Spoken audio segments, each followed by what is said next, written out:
And everybody, welcome to Monday. The S&P 500 was up almost 1.2% today. It was a really good day altogether. Lots of pieces that were in the green. Some of the technology pieces were really flying today. So what's happening right now that's very significant, first of all, is that we're kind of breaking through some barriers. Number one is we got back above 4,000 on the S&P 500 again. Have been above that a few times and it hasn't held up, but it's still considered a significant level. I think 4,100 is a more important level. So we'll see how that goes. We're at about 4,015 right now. But what's really significant is that there's been a trend line that if you kind of connect across the tops of the highs since the very beginning of last year when we hit our all-time high, we haven't been able to get through that. We get really close to it and we back off. A couple of times now we've come through it during the middle of the day, but then closed back below the trend line, and those didn't hold either. So today is the first day since the beginning of 2022 that we actually were able to close above that trend line. We've had a fair number of false starts, but that's a really good sign. I'd love to see it continue to stay above that trend line. So we'll see what happens here. We do have earnings coming out from the big companies. For example, Microsoft reports tomorrow and what have you.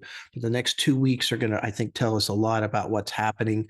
Do the companies have good forward guidance or not? I think that's probably going to be the most important part is, what they say about what they see coming in their future as far as that goes. We're seeing a good market here to start off 2023. There is a thing called the January effect where January, if it's good, can theoretically influence the rest of the year or vice versa. And certainly last year, we saw January had a pretty poor month and certainly had a poor year last year to go with that. So there's some hope there too. But the big narrative, of course, is that the earnings are going to be worse than expected. Forward guidance is going to be worse than expected. Hasn't been priced in yet. We're going to see the market come back down as it gets that priced in. Has not priced in this recession yet and what have you. I will say that the one thing we have to be careful of here, especially in looking forward and making projections, is that, the markets have had all of this history, and we tend to look at that history because it is a representation of human emotion, which really hasn't changed. So if you look back and say, okay, the average bear market bottoms at this point with this price earnings ratio and those types of things, you can carry that forward just because, again, we're looking at human emotion more than anything when we're looking at that history. However, one of the things that's a little bit difficult here is the pandemic is quite different. So when we look back at these bear markets since World War II or whatever it is, we don't have a pandemic in there, and it really is kind of creating a really different dynamic. So, for example, we have high inflation in this scenario, at least partly caused by the pandemic, the money that came out, the restricted supply chains. We've got a situation in China right now that is very interesting in that they've released the zero COVID policies, and there's a lot of hope that China can get going. I do think they're going to go through some pain here with the virus itself.